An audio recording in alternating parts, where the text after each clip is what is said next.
Linda, you're a Huntsville native, I am. but you did leave for a while. I left for a long time. Tell us a little bit about your career. Well, my career actually started out as a certified public accountant. I had two uncles in town that were both CPAs, so that's what I aspired to be.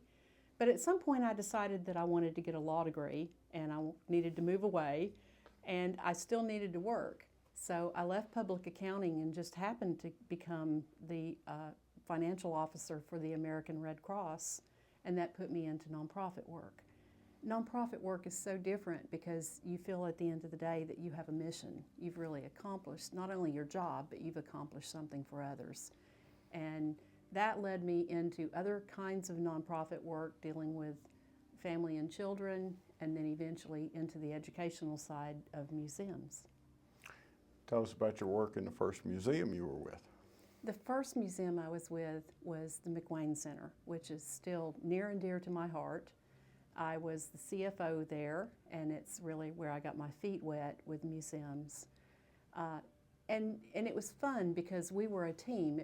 McWane Center was very new at the time, and the staff were a team. So even if you were administrative help, you still had to go onto the floor and help and learn some of the programming. And there were times when you simply would see these young children come in and you would see that moment where they would light up like, oh, I get it now, I understand. And that's when at that moment, that's when I thought, I'm here. This is my career. This is what I will do. Very nice.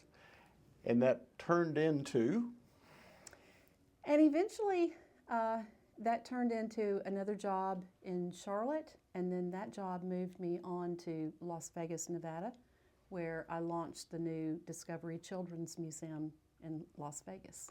Now that's quite an enterprise.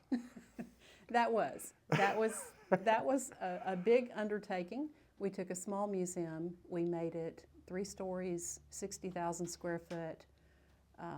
It was an 8-year project, and we built the museum from ground up.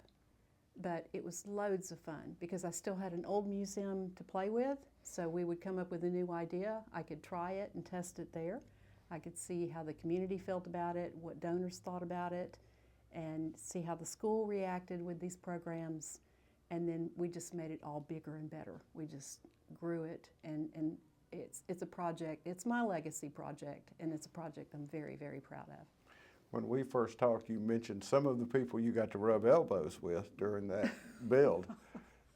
I sometimes feel like I'm, what would it be called, Forresta Gump? That instead of Forrest Gump, I'm like the Alabamian who just surprisingly meets a lot of people, very brief. Right. But I had the chance to meet and talk to Michael Jackson. I've talked to Gene Simmons. I've talked to, I got invited to the opening of Bette Midler. And the list just kind of went on, in part because I was in Vegas, but even in my years in Charlotte, I had a chance to meet Jane Goodall. I spent a day with her. I've just had those brief opportunities of, those moments where you think, how did I get here? This can't be happening to me, and yet it was happening to me. A little bit surreal. A little bit surreal, very much so. I understand. So Linda, what brought you back to Huntsville? Well, after the project in Las Vegas, it had become a 12 to 16-hour day job to launch this new museum. And it was highly, highly successful, and all of that I was very proud of. But there came a time when I thought, I have done what I've come to do. And I've launched a really wonderful museum. I've done a lot of the things that I aspired to do, and Huntsville is my home. It's where I've always wanted to be. I used to tell my brother that I would never leave here, and he would always say that he would leave here. He was dying to go. He never left, and I'm the one who left for more than 20 years. So Huntsville's in my heart. It's home. It's where I want to be. And once that job was done, and I thought, I'm not technically old enough to retire, but I thought I'm just going to make it happen, and I'm going to go home. Huntsville is unique, and it is home. It is. It is, very much so. And I'm very, very proud of the city. I could be the biggest cheerleader for this city for, growing up in the days of Wernher von Braun and all that we did with NASA and, going through the school systems. I went to public school. I felt like I got a wonderful education here. And, you don't always hear that about Alabama. But then, I'm able to build upon that and grow with, as I work with children, to really look and say, okay, these are the things you need to learn. And we need to not only give you this wisdom, but give you the opportunity to learn and grow and stay here and become this gift for our community. I read one recently that really struck home with me. And the statement was, I was blessed to be educated in Huntsville, sitting next to the children of the greatest minds in the world. And that really stuck with me. Exactly. That's exactly what we were able to live. And I think still happens in our school system. I do too. I do too. I think Signals will be a very big part of that.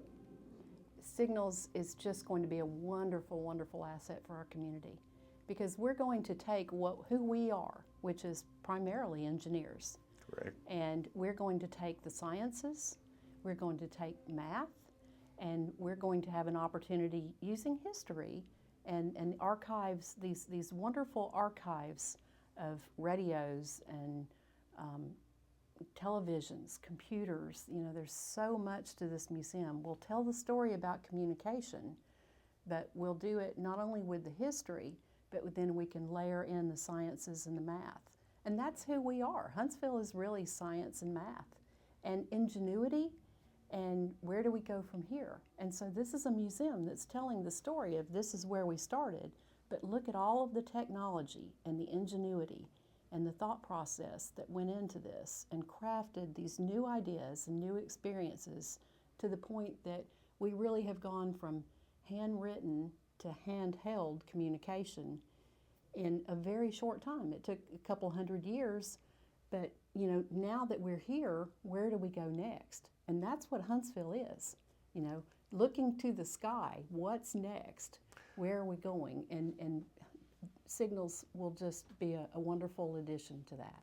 One of the things I love about my job is meeting people and finding out what is next. What are they working on?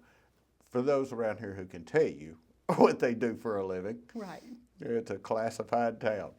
We have these archived tools to use, but now we have this wealth of information, and we can use some of the companies at Research Park, just the assets that we have in this community to help children really understand where do we go next? What is the next big thing? Because that's not always something you can physically see, and it's a lot of learning, but our opportunities are endless, and they always have been in this city, and I'm just so proud to be here and be a part of Signals. I am the same. So as you came in with Mark and all his engineers, what sort of challenges did they have to open a museum? Well, I think some of the biggest challenge really is getting the word out of what we're doing, because we've opened we've started the campaign after the years of COVID. Right. So we've had that to address, that, there's not a museum or a nonprofit really in our country who isn't in need because of the COVID years. So we look to that. We look to help find funding, help find community partners. And then it's really just trying to find the assets and the time that we need, the skill sets that we need. But we have a wonderful team. Do you have a favorite part of the museum? I do. I look at a lot of the instrumentation, and I look at it as the stories that it tells behind the scenes. So when I look at a radio, it's kind of like we have the radio that was shown in the show The Waltons. We have the exact replica of one of those radios. But for me, my favorite is an exhibit that is the radios out of a World War I plane. Because when I think about who touched these radios and what is the story, if you could just look at any given instrument in that museum and you say, what is the story behind this?